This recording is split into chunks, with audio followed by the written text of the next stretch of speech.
Last topic for FAR 1 cash is petty cash fund. Under the Imprest system of handling cash, we have rules on cash collections and disbursements. On cash collections, collections or receipts made during the day must be deposited at the end of the day or the next business day pag hindi nahabol. The reason for this is to avoid misappropriation of cash. On disbursements, for control purposes, for documentation and trail, disbursements must be made through check. We must issue a check when we use money from our fund. However, and this is through a check disbursement voucher, by the way. However, for small disbursements, it would be impractical to use check for the payment. So that's where petty cash fund comes in, to handle small disbursements and do away with issuing or using check for payment. Entries involving petty cash fund. Number 1, creation of the fund. To create or establish the fund, there must be a board resolution allowing the entity to transfer money from the general fund to the petty cash fund. Our entry for this one is debit, petty cash fund, say the amount is 1,000, and credit, cash in bank, 1,000. Take note that the credit must be cash in bank. Ibig sabihin, since this is a payment, a form of payment, magbabayad tayo, mag-i-encash tayo ng pera, and yung pera na yon from our checking account through a check, mako-convert into cash on hand in the form of petty cash fund. So it still adheres to the Imprest system on disbursement. Kaya itong credit natin, hindi pwede na cash on hand. Hindi pwede na meron tayong undeposited collection tapos we set that aside to be used as petty cash fund. Nawawala yung control doon or documentation.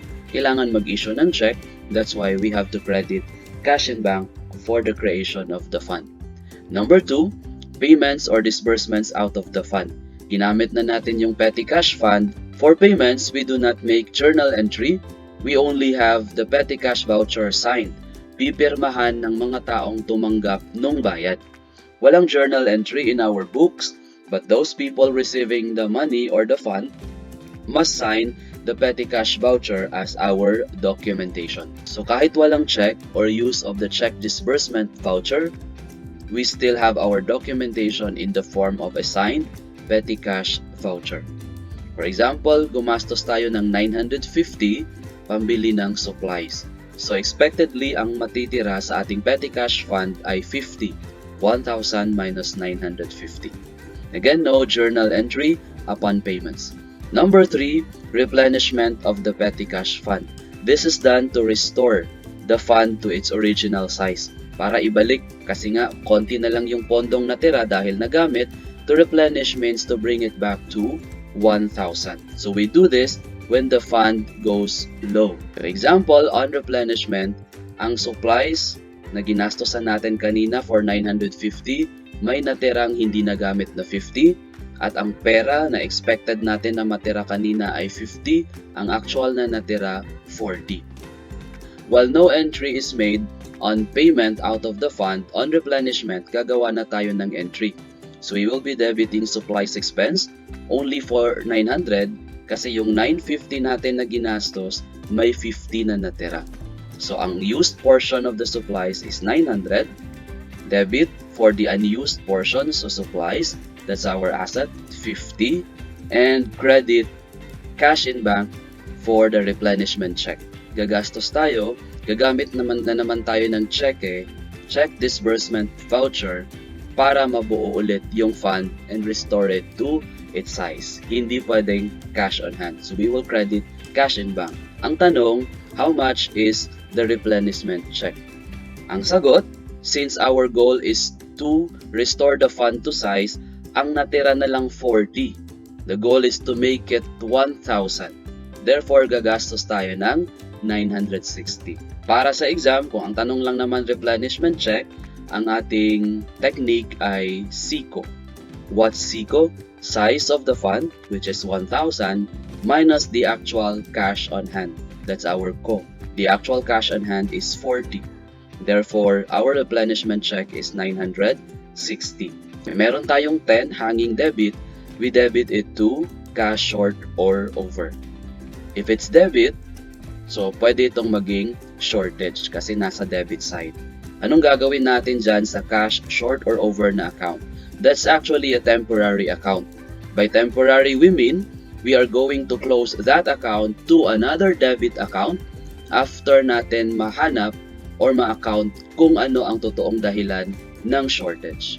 Kung hindi natin nahanap yung totoong dahilan, walang accountability, then we debit or close the cash short or over account to loss from shortage. Kung nahanap natin na ito pala ay dahil sa petty cash custodian, for example, nagamit niya dahil napaghalo niya yung mga pera niya and yung pondo ng fund, then we close it to receivable from the petty cash custodian. So, a temporary account that is close to either loss or receivable. For the shortcut, pwede nating i-compute yung cash short or over using this formula, CPACO. That's size of the fund, 1,000, minus the actual payments out of the fund. So, PA stands for the payments. Ang lumabas na pera kanina ay 950 in number 2, so minus 950, minus the actual cash on hand of 40. CPACO for the shortcut on shortage or overage. 1,000 minus 950 minus 40, that's 10. Paano kung end of the reporting date na? Meaning say year end na or month end na, and we need to report the actual cash on hand because the petty cash fund is unreplenished. Unreplenished means hindi natin siya nabalik sa 1,000 and the actual cash on hand is only 40. What do we do? So if the fund goes unreplenished and we have to report the actual amount remaining in the fund, we will still do the entry that we did in number 3. So debit supplies expense pa rin 900, debit supplies 50, debit the cash short or over 10 using our CPACO, but this time we will no longer credit cash in bank simply because the fund was unreplenished. No check was issued to convert or to replenish the fund. So no check was issued to restore the fund to 1,000. Instead, we will credit petty cash fund now for 960. Kasi hindi gumalaw yung ating petty cash fund earlier. In entries 1 and 2, hindi siya gumalaw, kaya tanggalin natin yung 960, bali 1,000 minus 960, the actual petty cash fund now is 40. That's the amount of cash that we're going to reflect since the fund is unreplenished and only actually contains 40. If we want to change the fund, say we increase or decrease the fund, again, this should be covered by a board resolution. To increase the fund, debit petty cash fund, say increase it to 1,500. And again, we will use check to credit cash in bank 500. Should we decide to decrease the fund, covered by a board resolution, tatanggalin natin yung petty cash fund, ibabalik natin siya sa general fund. Meaning the actual petty cash fund, the amount of the change, will be deposited back to cash in bank. So debit cash in bank 500, i-deposit, tatanggalin siya sa petty cash fund 500. Answer the remaining questions, pause this video, and resume if you're ready for the solutions. These are the solutions. Let's have question 45. The petty cash fund account is used in which of the following transactions? Kailan gagalaw yung petty cash fund balance? Number 1, creation of the fund. Earlier, our entry was petty cash fund debit and credit cash in bank. So yung petty cash fund gumalaw, a debit entry. Number 2, increase in the size of the fund. Earlier, to increase the fund size, debit petty cash fund 500, credit cash in bank 500. Gumalaw siya ulit. So yes, for 1 and 2. Number 3, reimbursement or replenishment of the fund. Earlier, our entry was debit supplies expense, debit supplies, debit cash short or over, and we did not credit petty cash fund for the replenishment because we're going to issue check. Instead, we credit cash in bank. Meaning, to replenish the fund, hindi gagalaw yung petty cash fund account. Gagalaw lang siya sa creation and increase or decrease in the size of the fund. So 1 and 2, 445. Cheska Company established petty cash fund of 10,000. This is the size of our fund at the beginning of January 2020. During the month, Cheska paid the following out of the fund. So ito yung mga lumabas na pera galing sa petty cash fund. Ginastos natin. 1 for travel advances to Ben, 1 for office supplies, 1 for meal allowances, and 1 for load allowance. Pag tinotal natin tong apat na to, ang total amount na lumabas out of the fund is 9,300, which means expectedly ang matitira sa fund ay 700. That's 10,000 minus 9,300. Tuloy natin. At the end of the period, Ben has liquidated his travel advances and reported disbursements supported with receipts amounting to 2,350. Take note na ang binigay kay Ben for travel ay 2,500, which means meron siyang hindi na-liquidate na 150. Continuing this paragraph, the company's policy is to charge unliquidated advances, which is 150 in this case, to employees against their payroll. So yung 150 will be charged against Ben's payroll. So unliquidated 150. Next, inventory of the office supplies reveal unused supplies worth 350. Kung titingnan natin yung sa taas, ang ginastos natin for office supplies 4,000. Merong natira unused supplies worth 350, meaning merong nagamit, the used portion is 3,650 from the 4,000. And lastly, in addition, cash on hand counted at the end of January amounted to 1,050. Yan yung nabilang na natira, of which 450 represents contributions from employees for a donation drive for street children. Now, hindi atin itong 450 na natira, therefore, 600 lang talaga yung natira na cash on hand. Out of the 1,050, bawas natin yung 450. For question number 46, ano daw yung entry to establish the fund? So debit, petty cash fund, 10,000. Credit, cash in bank, 10,000. Imprest system, use check. For number 47, entry for the payments out of the fund. Again, no journal entry. Pipirmahan lang yung petty cash voucher as documentation. For number 48, question is the amount of the replenishment check. Our technique or shortcut is SICO. Size of the fund 10,000. Cash on hand na natira 600. So the replenishment check is 9,400. 49. Ang tanong shortage. Our shortcut is SIPACO. Size of the fund 10,000 minus total payments that we already computed. That's 9,300. The sum of the 4 earlier. And cash on hand remaining 600. So 10,000 minus 9,300 minus 600, that's 100 for the shortage. Number 50, entry for replenishment. Travel expenses, 2,500 yung nagastos pero 2,350 lang yung liquidated. So travel expenses 2,350. The 150 difference will be charged against the payroll of Ben. So debit advances to employees Ben 150.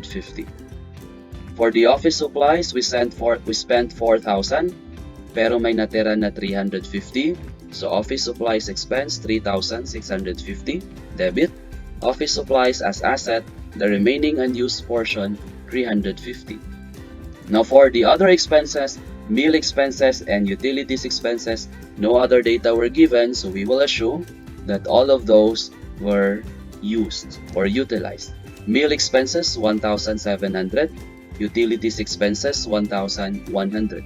We already computed our cash short or over and our replenishment check. So credit for the replenishment check, cash in bank 9,400 and shortage, cash short or over 100. The cash short or over again is a temporary account, so it may be close to loss from shortage if no accountability, or receivable from the petty cash fund custodian if that employee is accountable. For 51, if the fund goes unreplenished at year-end, the amount to be presented as cash is the actual remaining amount, which is 600. 52.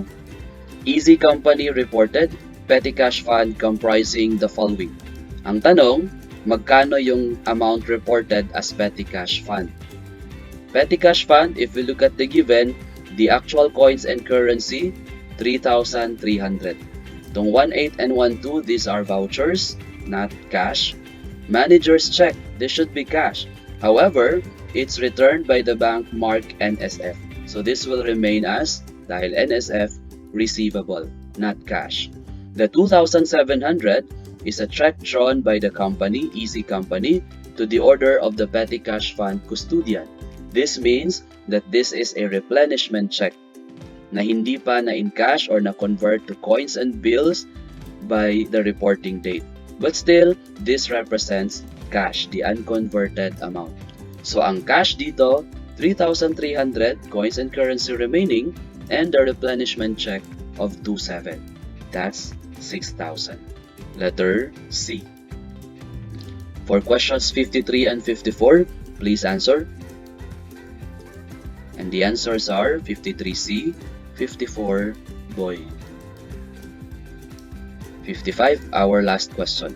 On June 5, 2020, Faith Enterprises established an Imprest petty cash fund of 5,000, that's the size, by writing a check, which is correct, drawn against its general account.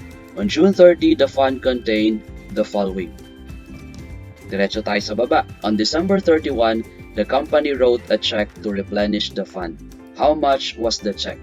Shortcut natin for replenishment check, SICO. Size of the fund, 5,000, minus cash on hand remaining. Now, dito sa ating given, may natirang 1,500 currency and coins. Ito receipts, hindi kasama yung isa pang receipts, hindi rin kasama yung panghuling receipts. Yung 300, although ito ay cash, kaya lang, ito ay hindi atin. The 300 represents contributions from employees for a staff with birthday. This is not the cash of Faith Enterprises, the entity. So, ang cash on hand lang talaga na natira ay 1,500. SICO, replenishment check therefore is 3,500, letter C. That ends our FAR 1 lesson. For your practice, please go to our website and answer the assessment quizzes.